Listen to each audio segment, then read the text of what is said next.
ότι η Ανόρθωση είναι η μοναδική ομάδα στο πρωτάθλημα. Πλασέ, βάλει την άμυνα Ανόρθωση στον Παλατρίτη, Ράμα, μπλοκ για τον Διόνυση. Άκουσε επανάληψη τελευταία φάση. Η Ράμα πήγε και το καρφί.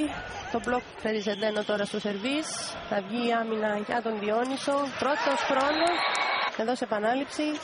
Μέρισαρ, με συγχωρείτε, ο Εσθονός κεντρικός του Διόνυσου. Από μια πάρα πολύ καλή υποδοχή. Καλή την υποδοχή. Πέπε Κοζάλης απλά να περάσει την μπάλα. Οικονομίδης για το Φρέντι Ζεντένο.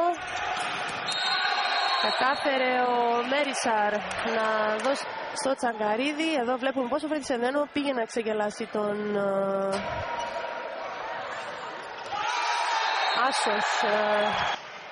Σαν σερβίς για τον Αργεντινό. Οικονομίδης θα δώσει για τον Γιάννη Κοντό. Μπλοκ επιτυχημένο. Εδώ η τελευταία προσπάθεια. Κερδισμένος ο Μέρισαρ. Παπαχριστοδούλου προσπάθησε να περάσει την μπάλα ο Τσαγκαρίδης. Έβγαλε την υποδοχή όμως η Ανόρθωση. Πλατρίδης για τον Οικονομίδη. Φρέντι Ζεντένο πρώτος χρόνος. Εκεί βλέπουμε εδώ μονό μπλοκ από τον Εσθονό. Άκρος επιτυχημένο πόντος για την ομάδα του Στρουμπίου. Νίκος Κολλάς για το σερβί για την Ανόρθωση.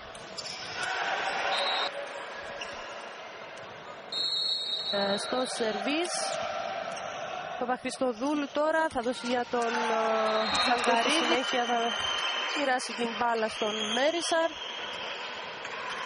Ακόμη ένας πρώτος χρόνος για τον Εσθονό. Στο σερβίς τώρα για την ομάδα του Διόνυσου θα είναι ο Γεννάδιο Τσαγκαρίδης. Παπαχριστοδούλου τώρα για την υποδοχή. Πρώτος χρόνος, Τσαγκαρίδη πίσω για τον Πέπε Κοζάλες. Θα βγει άμυνα για την Ανόρθωση. Οικονομίδης τώρα στο Φρέντι Ζεντένο απλά να περάσει η μπάλα. Παπαχριστοδούλου στο Τσαγκαρίδη. Πόντος σε Μέρισαρ. Εδώ βλέπουμε το τελείωμα της φάσης. Δεν μπόρεσε και ο Γιάννης. Ράμα θα δώσει στον Οικονομίδη. Αυτό στον Ματ Πρόπερ. Εκπληκτική εκεί προσπάθεια. Είναι για πλασέ.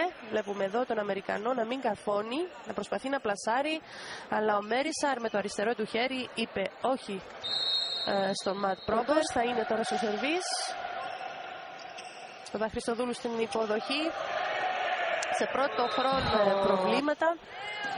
Όσον αφορά την υποδοχή, είδαμε μία και πάλι όχι και τόσο καλή από τον Ράμα. Πέπε Κοντζάλες θα πάρει πάνω του για την επίθεση. Έκανε το πλασέ. Οικονομίδης θα δώσει τώρα για τον Γιάννη Κοντό. Ακόμη ένας πόντος για τον Διόνυσο. Υποδοχή να φτάσει μπάλα στον άνθιμο τον Οικονομίδη, να μοιράσει παιχνίδι. Να μην ξεφύγει κι άλλο η ομάδα του Στρουμπιού, γιατί θα γίνουν δύσκολα τα πράγματα. Σερβίρι. Καρφί σε πρώτο χρόνο.